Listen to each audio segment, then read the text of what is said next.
Alright guys, welcome to another Corvette video. Today we're going to troubleshoot the windshield washer system on this 1982 Corvette.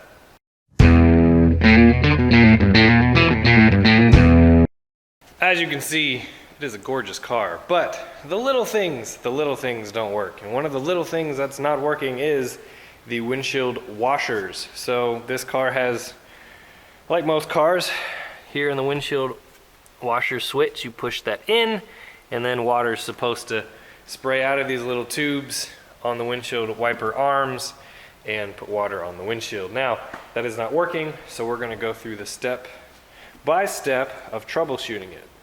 Luckily, this being an 82, the motor is no longer on the wiper motor. So, 1974 and down, GM had the wonderful idea of putting a vacuum controlled windshield wiper pump. It would sit right here on the wiper motor, and that's problematic. Luckily in 1975 they changed it to a smaller motor that was underneath the fender, underneath the reservoir, and I'll show that to you right now. And if you look right here, you can see it. There it is. There's the little pump that pumps the water from the jug to the windshield wiper arms. And this being an 82, it's a little unique. So 1980, 81, and 82 have a kind of square looking reservoir. You can kind of see it right there. I think it's a little bigger than previous ones, and it's a little hard to get out, but we're gonna do it. All right, let's see what happens. Got my water. Let's make a mess here. I don't hear it leaking out yet.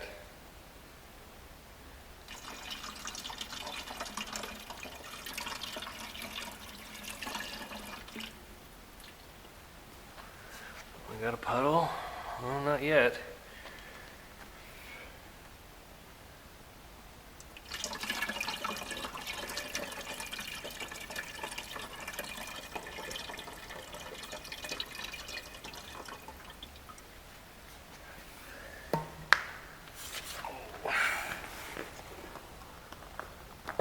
I'm not seeing any leaks yet, but we also didn't fill it all the way up.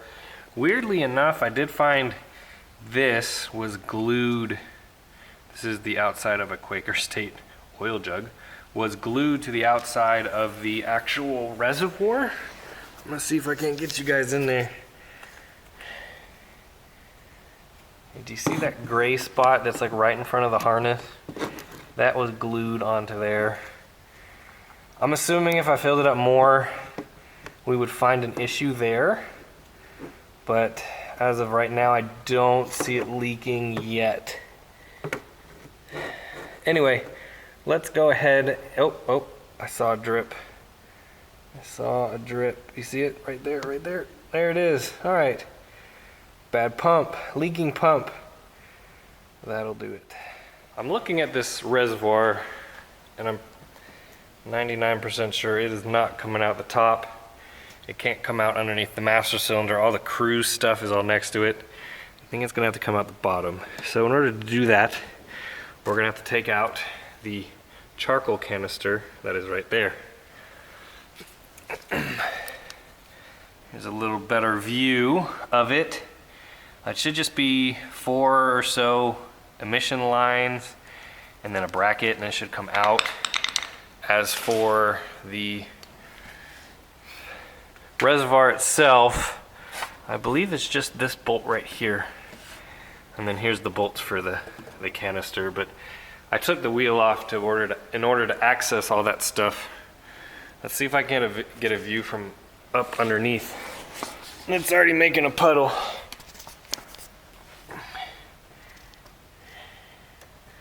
So there's the canister, and you can pretty much see right above it is the pump that dripped right on my hand. So we should be able to get it out once the canister is out of the way. Here's a better shot of the bracket. Attaches to the fender here, attaches to the birdcage here, clamps the charcoal canister with a bolt right there. With that out of the way, with that out of the way, the canister is actually a lot smaller. You can see there are 3 connections to this, so you can take a picture of this with your cell phone, make sure you put them all back in the right spot. But once that is out of the way, I think we're gonna be good to go with that leaky. We are victorious. We got the charcoal canister off. I actually found it easier to remove these lines from where they attach to. This attaches to a T that then goes to the PVC valve. This attaches to the line that goes back to the tank. All this hose could probably use to be replaced, and then that's just a vent out the bottom. But with that, so that's all that is. It's weird there's a little mark on it, but anyway, that just pops in and out. We're almost there. We're almost able to get this tank out, I think. Note to self, don't fill it up full of water before you pull it. If you know there's a problem, test the leakiness of the tank when it's on the bench. Here you were thinking this was easy. It's not. I'm pretty sure in order to get this tank out in this tiny little area between the body and the frame, the actual pump has to come off the tank. In order to do that, there's actually a nut inside of there on top of a cone, and you need to get an 11/16 socket on a long extension. Rotate the tank so you can look into it, and then stick that socket in there, and then that takes the plastic nut off, and you can remove the pump that way. All right, I got the tank out, and I know I'm gonna get crap from YouTube people in the comments, but the only way that this sucker would fit is I had to cut off the little tabs that, I guess they center the pump, but I tried for like an hour. This is what it used to look like. See those? Yeah, I cut them off, but that's the only way to get it out. And I have a feeling that when they built these cars, like that tank was put in before the front clip was put on, or before the engine went in, or something, because it physically does not fit unless those tabs are gone. So it is what it is. Hate me if you want, but that's how it came out, and that's how we're gonna put it back in.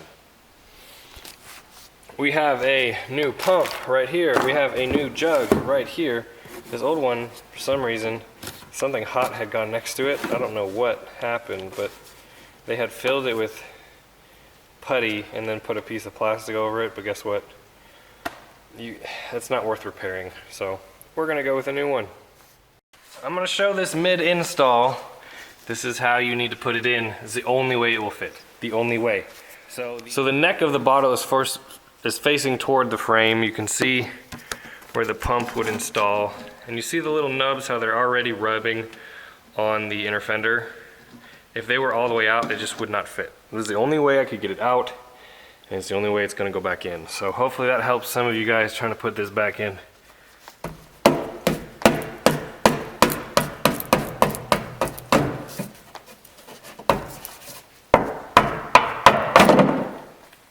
So now what we can do is we can take it and rotate it around, and then we need to install the pump onto the tank. Again, you can't take this tank out with the pump installed in it, so that's another trick in itself. All right, the tank is in, bolted up where it needs to go.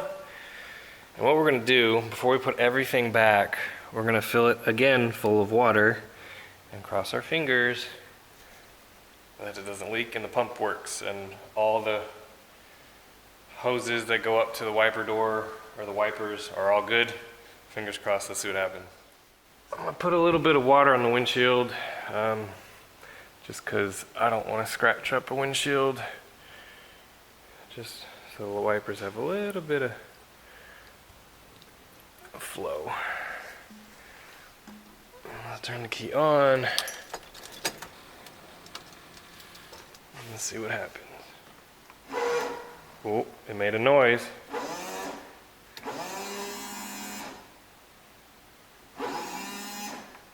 Maybe add some more water to it. So we ran the pump and no water came out. So I have to troubleshoot it, and the problem, there was this cover here.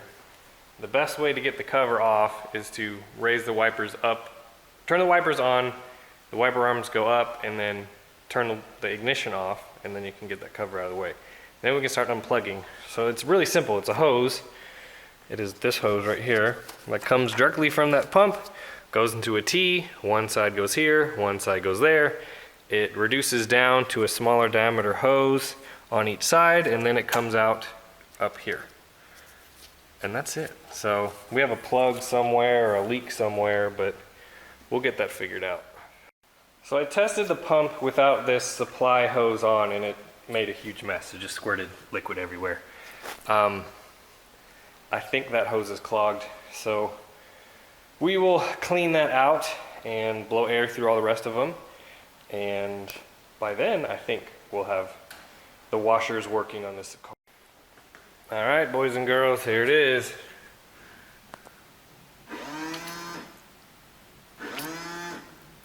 We have fluid coming out of both. And there we go, it's fixed. Now I have the fun task of putting all this back together. Luckily, you guys saw me take it apart, so it should be easy for you. Anyway, if you guys enjoyed this video, please check back for more, because I put out Corvette videos just like this all the time. So thank you guys for watching, and I'll see you next time.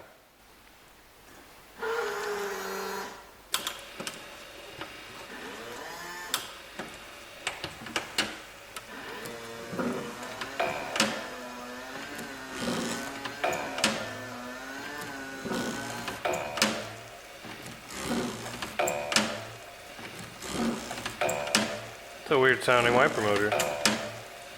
Okay, turn off now. Thank you.